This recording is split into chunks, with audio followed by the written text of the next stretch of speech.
നീ വരുന്നുണ്ടോ ദുബായിക്ക്? എനിക്കതിന് പാസ്പോർട്ടും വിസ ഒന്നും ഇല്ലല്ലോ. ഈ ദുബായ് പോകാൻ പാസ്പോർട്ടിന്റെ വിസയുടെ ഒന്നും ആവശ്യമില്ല. വെറും ചങ്കൂറ്റം മാത്രം മതി. ചങ്കൂറ്റോ?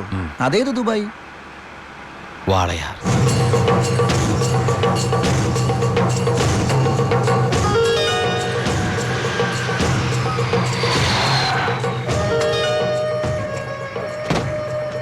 ഇങ്ങോട്ട് ഇറങ്ങടാ.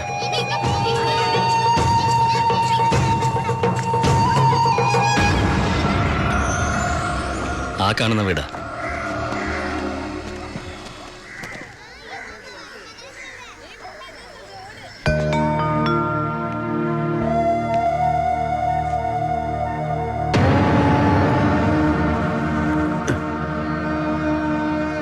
ശിവ,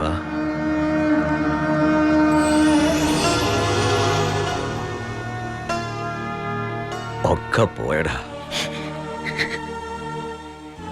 ഇവളുടെ കെട്ടുതാലി വരെ വിറ്റിട്ട അവസാനമായിട്ട് നിന്റെ വീട്ടിലേക്ക് പണം അയച്ചത്. ഇനി വിൽക്കാൻ ഒന്നുമില്ല. നീ പോയ ശേഷം ആകെ ഒരു രാശിക്കുറവാ. ഒരു ലോഡ് പോലും മനസമാധാനത്തോടെ കടത്താൻ പറ്റിയില്ല. ലോഡടക്കം 4 വണ്ടി പോലീസ് പിടിച്ചു. ചിന്നാടന്മാരുടെ ഒറ്റായിരുന്നു. കയ്യിലെ കാശ് തീർന്നപ്പോൾ രണ്ടും കൽപ്പിച്ച് ഞാൻ ആ പഴയ കുപ്പായം എടുത്തിട്ടു. ലോഡുമായിട്ട് വരുന്ന വഴിക്ക് മുന്നിൽ പോലീസ്. ഞാൻ ലോറിയിൽ നിന്നിറങ്ങി ഓടിയതും എതിരെ വന്ന ഒരു കാർ എന്നെ ഇടിച്ചു തെറിപ്പിച്ചത് ഒരുമിച്ചായിരുന്നു. ഇടിച്ചതാണോ ഇടിപ്പിച്ചതാണോ എന്നറിയില്ല. പിന്നൊന്നും ഓർമ്മയില്ല. ബോധം വീണപ്പോ കണ്ടില്ലേ?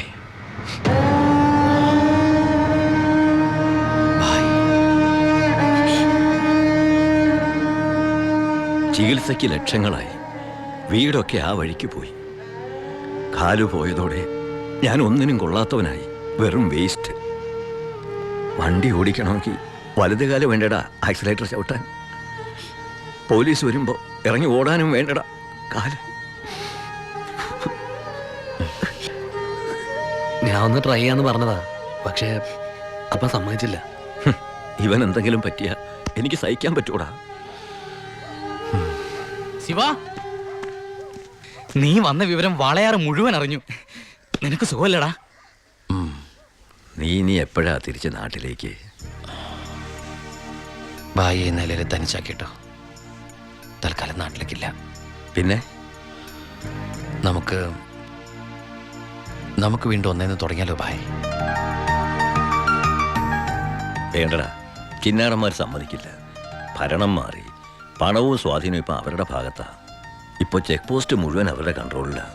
അവർക്കില്ലാത്ത ഒന്നും നമുക്കില്ലേ ഭായ്? ബുദ്ധി. എന്നാലും കുറച്ച് കാശ് കൈ വേണ്ടടാ. ആ സത്യമൂർത്തി സഹായിക്കാതിരിക്കില്ല. നമ്മളും ഒരുപാട് ഉണ്ടാക്കി കൊടുത്തല്ലേ. ശ്രമിക്കാം ഭായ്. അച്ചായ, നിന്റെ കൂടെ ഞങ്ങളും ഉണ്ടാ. പഴയ ഒരു ഉഷാർ വന്ന പോലെ. ഓഫാക്കണോ? എങ്ങോട്ടാ ഇത്ര ധൃതിയില്? പഴയ കള്ളന്മാര് തന്നെയാണല്ലോ. എന്താടാ പരമേശ്വരം, നീ ജയിലിൽ നിന്ന് ഇറങ്ങിയ? അവിടെ എങ്ങനെ സ്ഥിരം കിടക്കാൻ പറ്റുമോ സാറേ? പണ്ടൊക്കെ ഈ പരമശിവത്തിന്റെ ലോറികൾ ചീറിപ്പാഞ്ഞു വരുമ്പോ ഈ ചെക്ക് പോസ്റ്റ് പടപടാന്ന് തുറക്കാറുണ്ട്. അതൊക്കെ പണ്ടല്ലേടാ. കുറച്ച് സാധനം വണ്ടിയിലുണ്ട്. ഒന്ന് പൊക്കി തന്ന് കാശം വീട്ടിലെത്തിച്ചേക്കാന്ന്.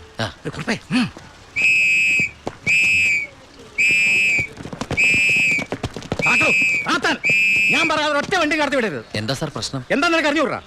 വെറുതെ എന്റെ സമയം മെനക്കെടുത്തല്ലോ സാറേ. എനിക്ക് വീട്ടിൽ ധൃതിയുണ്ട്. എടുത്ത് വണ്ടിയിലിടുവനെ. എന്തിന്? പബ്ലിക്കായിട്ട് സ്പിരിറ്റ് കൊണ്ടുവന്നിട്ട് നിന്ന് കുറയ്ക്കുന്നോടാ പന്നം. കേറി പരിശോധിക്കണോ?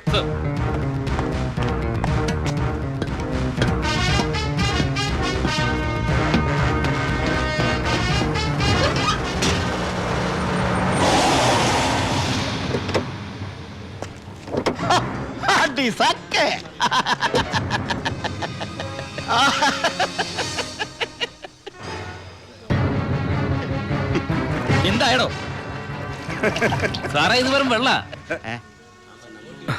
വെള്ളമോ? ഒന്നുകൂടെ ഒന്ന് മണത്ത് നോക്കണോ? എങ്ങനെ മണത്ത് നോക്കിയാൽ ഇത് വെറും വെള്ള. പ്ലാച്ചിമടയിൽ എന്തൊരു വരൾച്ച സാറേ. ഞാൻ അങ്ങോട്ടേക്ക് കുടിവെള്ളം കൊണ്ടുപോകുന്നതാ. പച്ചവെള്ളം വിറ്റിട്ടെങ്കിലും നമ്മൾ ജീവിച്ച് പൊക്കോട്ടെ സാറേ. അല്ല സാറേ, കുടിവെള്ളം കൊണ്ടുവന്ന് അറസ്റ്റ് ചെയ്യാൻ മാത്രമുള്ള കുറ്റമാണോ? അല്ല, നമ്മളോട് കുറച്ചാളില്ലാത്തോണ്ട് നിയമം മാറിയതൊന്നും അറിഞ്ഞില്ല. പോരാത്തതിന് ഇന്നത്തെ പത്രം വായിച്ചിട്ട് 5-6 ദിവസമായി സാറേ. നിന്ന് ചിലക്കാതെ വണ്ടി എടുത്തോണ്ട് പോടാ. അല്ല സാറേ, സാർ എന്നെ പണ്ട് ഒരുപാട് സാറേന്ന് വിളിച്ചിട്ടുള്ളല്ലേ, എന്റെ കയ്യിൽ നിന്ന് ഒരുപാട് കാശ് വാങ്ങിച്ചിട്ടുള്ളല്ലേ. ഞാൻ ജയിലിൽ നിന്ന് വന്നപ്പോ പലരും പറഞ്ഞിട്ട് ഞാൻ വിശ്വസിച്ചില്ല സാറേ. സാറൊക്കെ പഴയ സാറല്ല, പുതിയ സാറുമാരുടെ സാറാണെന്ന് പറഞ്ഞു സാറേ. നിർത്തണം നിന്റെ ഈ സാറ് വിളി. നീ ഏതർത്ഥത്തിലാ ഈ സാറേ എന്ന് വിളിക്കുന്നത് എനിക്ക് നന്നായിട്ട് മനസ്സിലായി. അപ്പൊ ഞാൻ ഉദ്ദേശിച്ച സാറ് മനസ്സിലായി. സന്തോഷം. വരട്ടെ സാറേ. വെറുതെ സാറേ. എന്ത് സാറേ? വീട് സാറേ. സാറേ ഹായ് അടി സാക്കേ വർക്കിച്ചായോ? എന്നാടോ ഒരു സ്നേഹമില്ലാണ്ട്? വർക്കിച്ചായോ, ഇതെന്റെ ഒരു ടെസ്റ്റ് ഡോസ് ആയിരുന്നു. ഇപ്പൊ എനിക്കൊരു കാര്യം മനസ്സിലായി.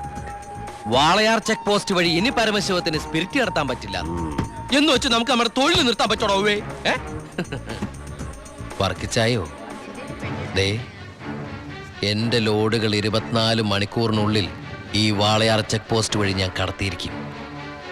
താൻ ആണാണെങ്കിൽ തടയടോ.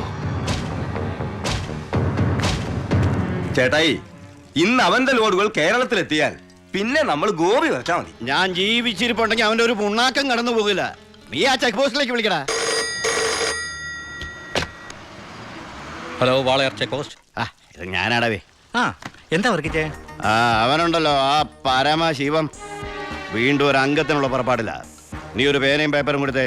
എന്നിട്ട് എന്റെ വണ്ടികളുടെ നമ്പറൊക്കെ ഒന്ന് കുറിച്ചെടുത്തോ. ഈ നമ്പർ ഒഴികെ മറ്റേത് വണ്ടി വന്നാലും പിടിച്ചോണം. ഇതെന്റെ ഒരു വാശിയുടെ പ്രശ്നമാണ്. ആദ്യം ഞാൻ ഏറ്റു വർക്കിച്ചേ. പറഞ്ഞു കൊടുടാ നമ്മുടെ വണ്ടിയുടെ നമ്പറൊക്കെ. നോട്ട് ചെയ്തോ. TN4 2255. TN4 2255 അല്ലേ? ഓക്കെ. KL9 3663. ദാ ഇതുപോലെ നമ്മുടെ 3 വണ്ടികളുടെയും ഫ്രണ്ടിലും ബാക്കിലും സൈഡിലും ഒക്കെ നമ്പറുകൾ ചേഞ്ച് ചെയ്യണം. അതിനുശേഷം ആദ്യം ചെക്ക് പോസ്റ്റ് കിടക്കേണ്ടത് നമ്മുടെ ഈ 3 ലോറികളായിരിക്കണം. ആദ്യത്തെ വണ്ടിയിലെ കിളിയായിട്ട് നീ ഉണ്ടാവണം. ആര് ചോദിച്ചാലും ചിന്നാടന്റെ ലോഡാന്ന് പറഞ്ഞാൽ മതി.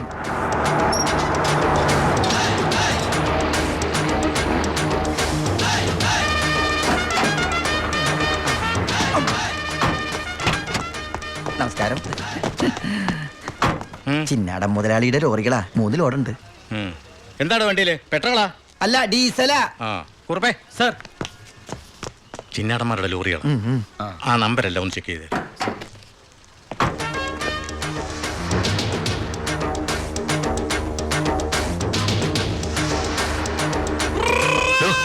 എന്താ സാറേ?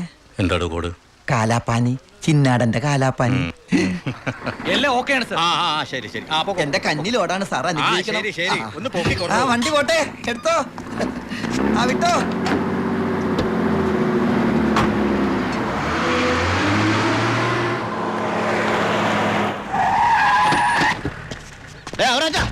അവിടെ പോയി എവിടെ ഉണ്ടോ മുതലാളി?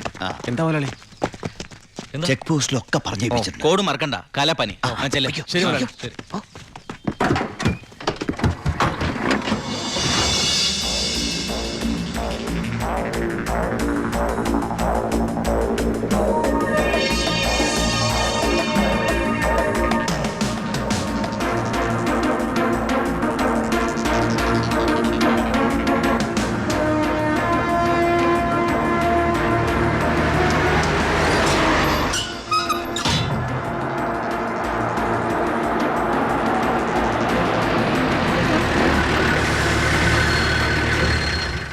നമസ്കാരം സാറേ. നീ എന്നെ സാറിന് വിളിക്കരുത്. സോറി സാറേ. അയ്യാ, ഒന്ന് പൊക്കി തരണേ. പൊക്കി തരാവടാ.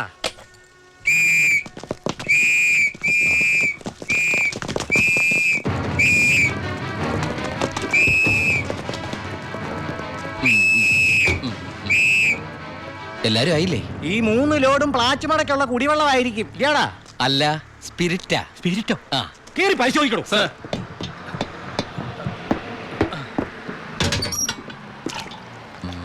അമ്മയ്ക്കൊക്കെ സുഖമല്ലേ സാർ? ഇവിടെ ഉള്ളവരൊക്കെ ഉണ്ടാക്കന്മാരെന്നാണോ നിന്റെ വിചാരം? എനിക്ക് മാത്രമല്ല സാറേ, ഇവിടെ നിൽക്കുന്ന കംപ്ലീറ്റ് ആൾക്കാരുടെ വിചാരം അതാണ്. ആ, സ്പിരിറ്റാ സർ. ഇതിലെ സ്പിരിറ്റാ സർ. ഇതിലും സ്പിരിറ്റാ പറയുന്ന അവരുടെ ഒരു സ്പിരിറ്റ് ഉണ്ടല്ലേ സാറേ? കൈയെടുക്ക് സാറേ. ഏയ്,